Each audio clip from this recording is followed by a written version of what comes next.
Welcome to week 9, part. Now this week, just to advise, I did have human biology down on the register to study as part of our focus on biology, but as I said, it's a huge content area, biology, so I've actually taken the human biology component out of this lecture. I'll be focusing on animal and plant biology, but really not even focusing on that so much as focusing on the processes involved in teaching biology. So, and the processes are generalisable. Certainly the ones I'll be raising with you today are generalisable to human biology, to plant biology and to animal biology. So let's cover 2 of the 3 areas and we'll make a start now. So I'm going to introduce you to another researcher this week, Kathleen Metz. And the reason why I raise her is she's very much part of this sociocultural movement where we talk about science becoming an observable community activity in a classroom. And this is very much an early years and also very much a primary school focus on science because it becomes communal and we're building a community of practice in our classroom around science. It doesn't make it any less intellectually challenging.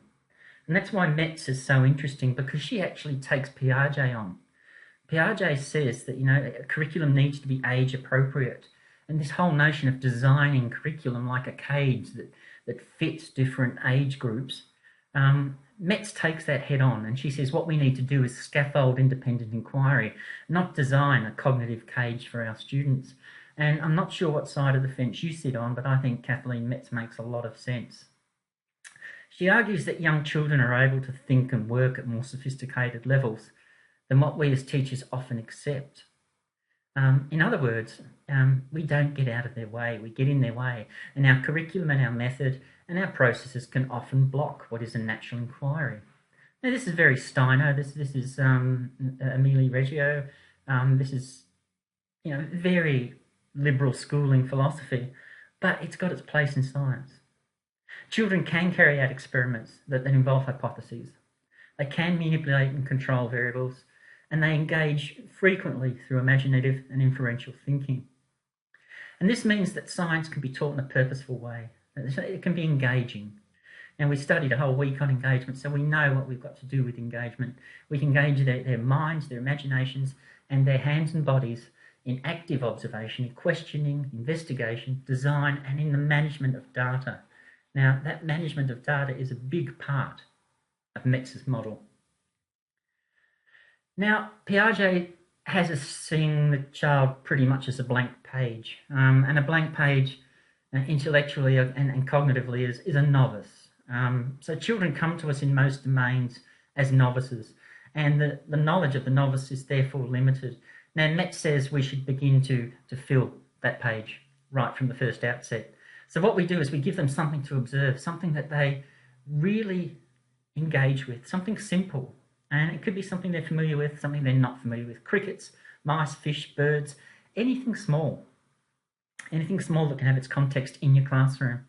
And the skill here is to observe behaviour and discriminate between what is seen, what the student actually sees, and the anthropomorphic conclusions that children can tend to make. Now, anthropomorphism is in fact the attribution of emotion or human characters or qualities to a non-human object.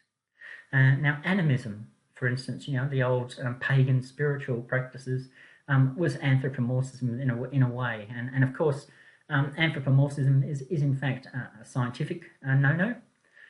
It's about, poor thinking, poor logic. And animism, of course, is a religious no-no because apparently animals don't have spirits. So, these are the notions that we talk about. And we often look at children when they're watching animals. A fish can be in a bowl looking back at us and looking back, and the child instantly says, oh, he's looking at you, Robbie. Oh, he's looking at Sam. And the fish is looking at everybody back through the glasses. We start at that point. Is this an observation or is it an assumption? The aim here is to observe the behaviour that predominates rather than the sentiment about what the animal's supposed wishes might be.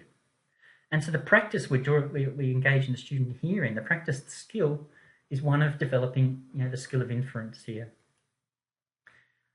So we've got a couple of examples we'll talk about here. So we've got a set of personally observed behaviours, and the child's task is to make suggestions about that behaviour, about what they've seen. So here we've got, for instance, one set of behaviour on a fish on the right-hand side, and the other one, Pumpkin, believe it or not, was a mouse.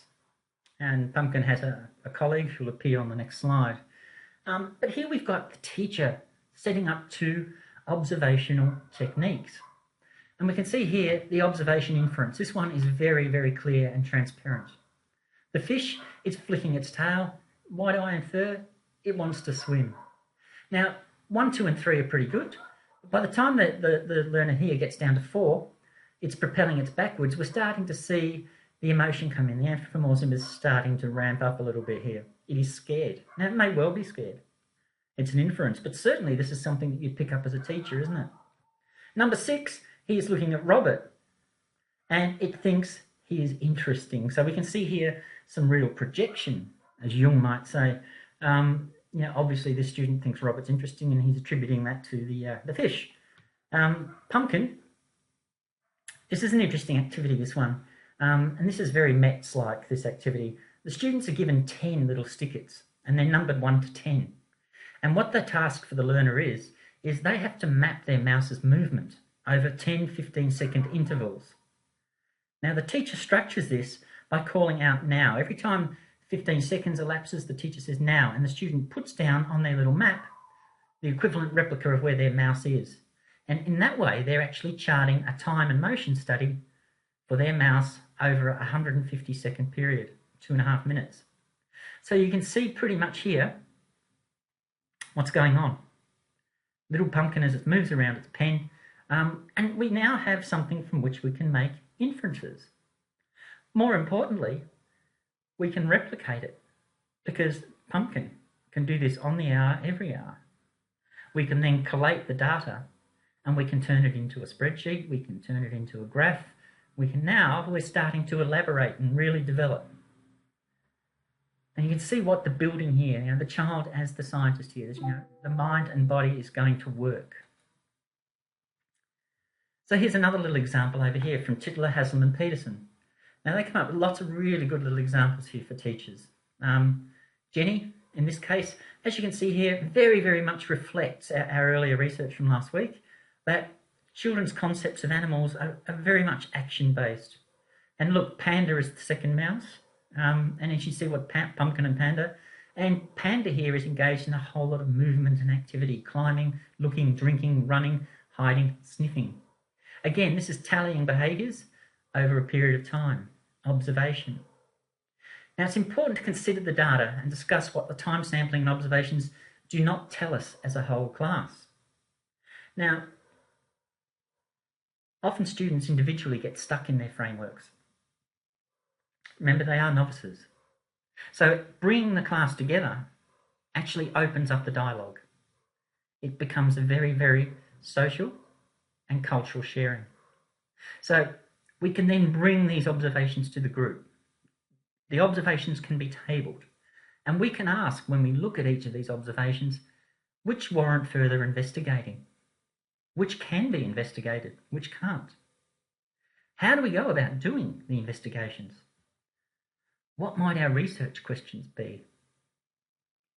What materials are we going to need to investigate this? Will investigating this actually produce any conclusions anyhow? Is it science? And then push the children to collect and analyse the data, to plan and present their investigations, and evaluate their own and others' work. Okay, you have turned this into a project. Your project is going to focus on the climbing behaviours of Panda, and you're going to see whether Panda climbs more than Pumpkin, and that's going to be a comparative study of yours, and you're going to look at factors such as gender, age, colour, a whole range of things you might look at for Panda and for Pumpkin. And you now have something that is investigative and something that can actually be tested time and time again. We can see that the data can come together. Okay, once we've done it and compared it over periods of time, different days, different hours, and we can see, when the mice actually have active periods and when they don't. But working with animals stimulates the curiosity. It helps them learn how to ask questions. It helps students learn how to ask questions. and it gets that whole metacognitive juice flowing, okay? It's a rejuicing of the student's mind. And just so you don't lose that energy, it's really important to capture it. A question sheet pinned up for the class. It can be at the front, the side, the back of the room, doesn't matter. Every time students have questions, they think of a question, they get to pin a question up on the board. They can then take that question in the next science lesson and begin to explore and research the answers. You can contribute, you can have peer sharing, you can have a community of inquiry going. You can have a community model building here. It's very, very much a communal process, bringing science out of the individual head into the collective, and from the collective, reconstructing it and giving it back to individuals so that they can test and evaluate it. A wonder ball. Some of you talked about a wonder ball in assessment task 1. Fabulous technique. A little visual image of each child, and then put a little thought bubble above or beside it. And in that thought bubble, they can stick little thoughts that they're having about whatever subject, or whatever topic in science they're covering. EDSE talks about the 7 levels of questioning, and talks about how a teacher can help create an informal hierarchy of knowledge so that the learner actually gets, it's very Bloom-like, but the learner is working through a series of questions and building a personal knowledge base. So the 7 levels of questioning. Watching birds gives rise to what EDSE calls a level 1 style of thinking, attention focusing. Okay, look at its beak. What does its beak like? Okay, what other bird has a beak like that? That's probably level 4 or 5. Okay, but what colour is it? What's its wingspan? Little observational tools. Level 2, we up the ante a little bit, counting and comparisons. Okay, let's compare 2 of them. Which has the longest tail? Level 3, qualitative questions, getting a little bit more powerful.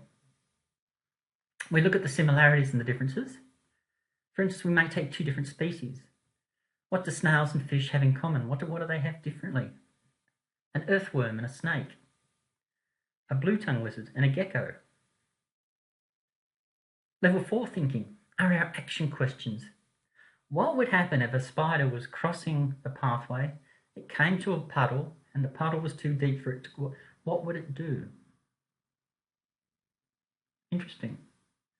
Spiders may be a bit risky. Slater beetles might be a little bit better and safer. Level 5. Questioning usually poses a problem, okay? These are context bounds and dependent on prior knowledge. So level 5 questions, we're starting to get up to the upper end now. So students need to know a little bit about their topic, a little bit about their animal, their creature and their science, in order to actually get to the level where they're asking these sorts of questions. So they are now at the reconstruction stage. Okay, they've gone through the deconstruction. They're starting to reconstruct their ideas about the creature. How can we find out whether a mealworm goes underneath bran to avoid light or to eat? Is it eating the bran underneath? Level 6, cognitive and affective linking skills. How does a rabbit dig a burrow? Level 7, reasoning questions. And these can be metaphysical or philosophical. They probably don't even have any correct answers often. Little ones like, are snails good mothers? Okay. Or why does an Andrews cross spider eat its mate? Okay. Interesting questions. No correct answers, no obvious answers, but they will promote a lot of interest and a lot of debate and a lot of engagement. So we're talking here about bringing science away from the individual into the collective. The sociocultural perspective, building a community of practice. And Rogoff talks about this, okay, in depth. What is key is transformation, he says, in the process of participating in community activities, not the acquisition of competencies defined independently of the sociocultural activities in which people participate. So Rogoff is saying what matters is the transformation of understanding through participation in science. Lemke picks this up. Why? Because science is a mix of languages. Okay? We all know that. Science is an interlanguage. It exists in the language of other disciplines and in the many languages, the dialects that operate within science itself, tables, graphs, diagrams, reports. Okay? Students need to learn these. Now, if we bring our Indigenous perspective there, we can talk about narrative, we can talk about metaphor, we can talk about mythology. We can talk about a whole range of and other multimodal forms of representation that lend themselves to science teaching. And teaching science involves children as active participants in a process of inquiry. So they've got to collaborate in deciding on their questions because it's their science. Okay? They've got to discuss and critique their investigative designs. Go back to the questions we asked, the 7 levels. Okay? How do we turn an idea or a concept into a research question? How do we work from a research question into a research design? Will our design actually produce any real knowledge? Is it doable? I want to focus a little bit on plants. Our school ground can be a rich source of material for studying plant structure and function, and we can do everything from plant growth to reproduction and adaptation just in our own school ground. We look at children's ideas about plants, and we know from our introduction last week, part 1, that the concept of plants is much less developed than their conception of animals. And this is largely due to the fact that children think plants are only alive when they have flowers or they have fruit, when there's something active happening on the plant. And plant movement is much more subtle than that of animals. You can see a mouse scurry around a pen.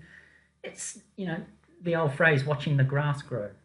Okay, it gives you it's a slight indication of the difference in species. So it makes a little impact on children's thinking. Now, Biddulph had a look at this back in 1984. This project has not been repeated. It hasn't been repeated, because the findings were, just accepted on face value and decided that we needed to do something about it. But he looked at a study from 11-year-old kids, and he actually looked at a couple of different age groups, actually. But of the 115 11-year-olds he studied, he found that not a single student understood the concept that fruit functions as a seed dispersal mechanism. Now, you think about it, fruit is actually the ovary in which the seed is fertilised. And obviously we rely on that as a food source, but not a single 11-year-old knew that in his study. And this is a real indictment not on the learners, but on the teachers. The fact that such a scientific fact, a well-known scientific fact, had not actually made it into the classroom. In the Year 9 group, 56% of kids actually answered the fact that, the plant grew fruit purely for us to eat. Okay, so in other words, there was no biological function associated with fruit other than for humans. Here's a copy of their research findings from Tytler, Haslam and Peterson. As you can see, very, very strong connections here to bees. Okay, so the birds and the bees, very, very much a scientific theme and connection.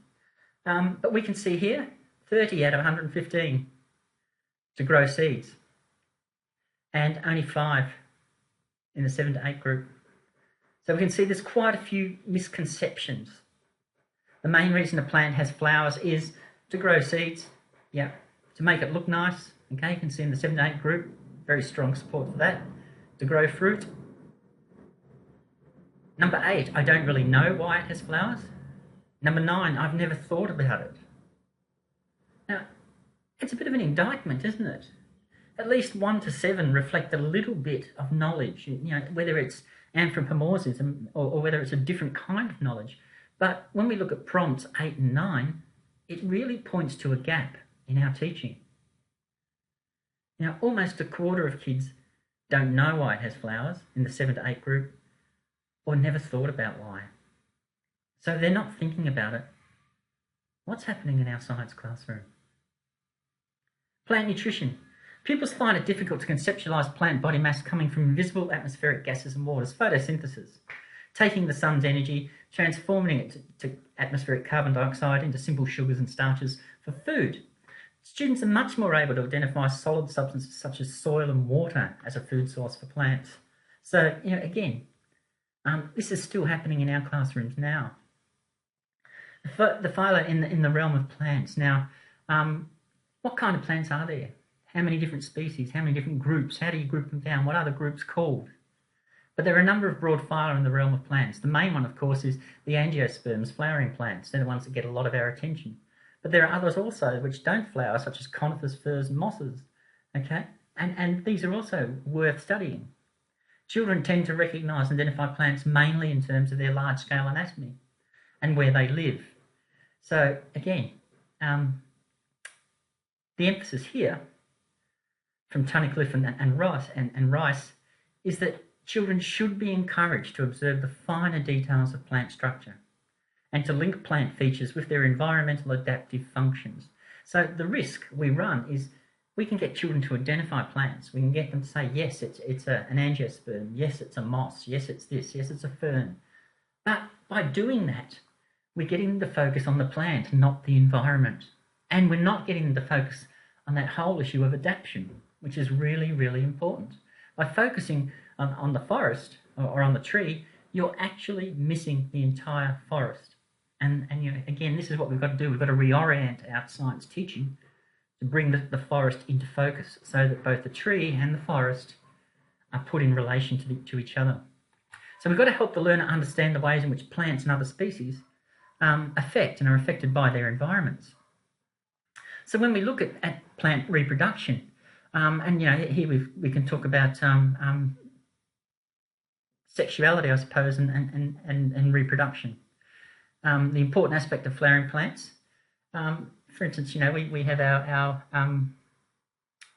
pawpaw trees, papaya trees, and of course you can only tell once they flower what gender the plants actually are. We have other plants, for instance, that are bisexual and that can actually self-fertilise. So a lot of really interesting ideas around plant reproduction. The important thing, the details of the reproductive cycle from seed to germination, seedling, plant, bud, flower, pollination, fertilisation, fruit to seed. This is a cycle, represents an adaptation by which the plant is fitted for survival. So, you know, even adaptation and reproduction should be seen as part of that, you know, larger environmental perspective. Flowers are where the sex happens, in angiosperms, and each flower has both male and or female parts. The pollen is the equivalent of sperm. Okay, and again, a little bit of background here. It's distributed by various means, insects, birds, to pollinate the female part of the flower. The pollination is the transfer. It occurs before fertilisation, the fusion of male and female gametes. Pollination takes place in the ovules of the ovary within the receptacle of the flower, and the ovary often goes on to become the fruit in which the seed is stored.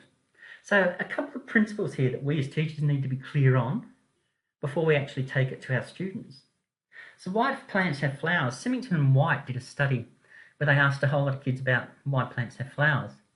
And of course, you know, we've got large, brightly coloured perfumed petals and sweet-smelling nectar. They're all adaptations, and the adaptations attract birds and insects. And birds and insects, of course, transfer pollen from one flower to another. Okay, if you don't have bees in your garden, if you don't have you know, insects, you're not going to get that transfer of pollen.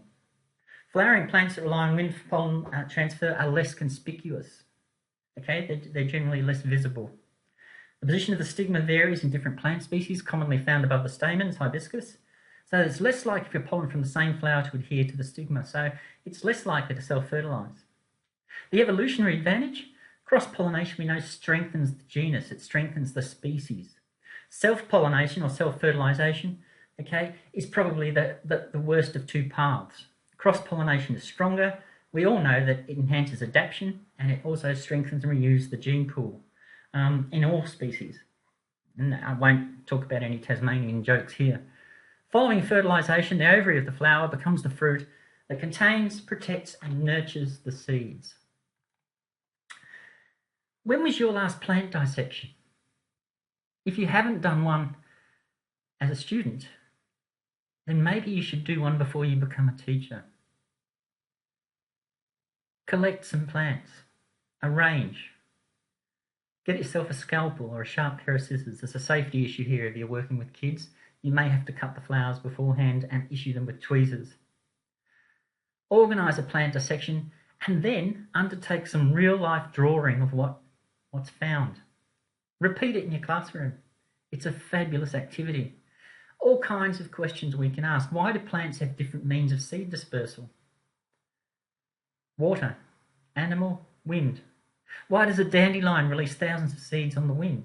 Again, because the chance of a dandelion seed taking is quite low. Why are cassowaries critical to the rainforest? Have you ever seen the size of a cassowary droppings? Why do some plants release seeds in water? Why are musky-rat kangaroos known as the farmers of the forest? Are all eucalypts flowering plants?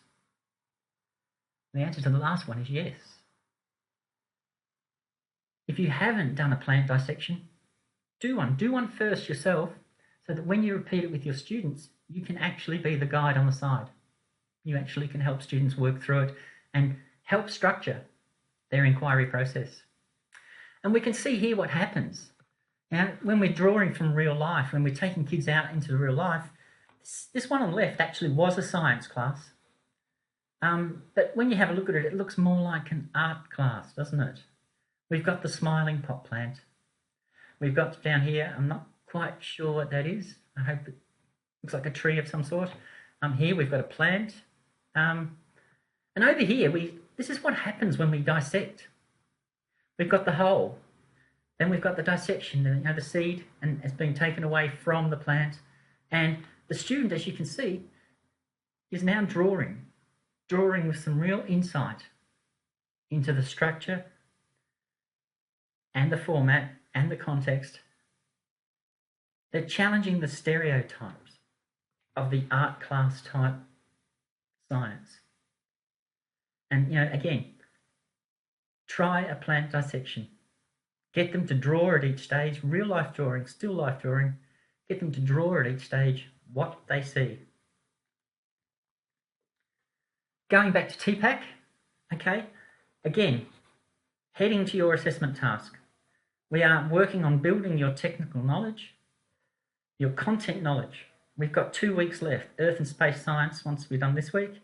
Your pedagogical knowledge, okay, we're having a look at what you do with your digital cards. In your digital cards, you're going to have 2 different pedagogies, and those 2 different pedagogies are going to be held in some sort of technological reference or some technological framework or rely on some technological artifacts, and your content knowledge is going to be captured in those artifacts. A couple of examples for you. This one's from Catherine Kavanagh, a CQU pre-service teacher in 2014, and she put together this wonderful little example of living together, a little board game. Okay, it looks like a couple of little lemon tarts in there. We've got 20 people, little Chico babies, 4 towns, the wafers, 2 water sources, the lemon tarts, 30 koalas, tiny teddies, and 10 trees, are little mint leaves. And you can see what's happened here. As a group, you will work together to fit as many of your lollies on your grid as possible.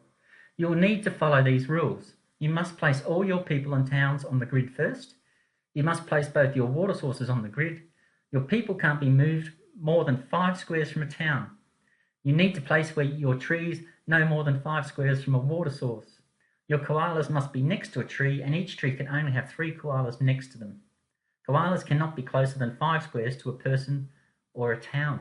What a fabulous little game, isn't it? What a fabulous little game. And of course, you can mix and match the game according to different scenarios. She goes on, scenario 4. Your group has been given the following: 4 sheep are the marshmallows, 4 farms, the wafers. Now this clearly can be done as stations. You can set these tasks up around your classroom in different stations. 4 water sources, the lemon tarts again, 15 frogs, red frogs, not good. 30 flies, M&Ms. As a group, you work together to fit as many of your lollies on your grid as possible. You must place all your water. Next, you place your farms and sheep on the grid. Your farms cannot be more than 5 squares from water. Each farm can only have 10 sheep near it, and sheep must be within 3 squares of a farm. Your frogs need to be next to water and 2 flies.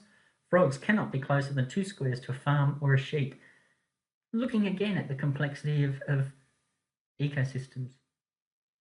Creatures in ecosystems. From here, you can obviously see an elaborate study of what their independent needs may be and what their codependent needs may be. Assessment task 2, your digital task cards. A couple of people getting quite busy in the forums asking questions about these. Hopefully we're all on the one page now. You've got 2 digital task cards. Part A is about 1,000 words, a brief comparison of 2 alternate pedagogies for science teaching. Part B, okay, you've got your 2 cards, 15 marks each. Your cards must target different curriculum groups, and they all must target different curriculum strands from the ACS. If you're an early childhood teacher, of course, it can be just a pedagogy relevant to the early years curriculum. They must be in digital form, they must cover a range of activities, okay, and they must also look at some simulations.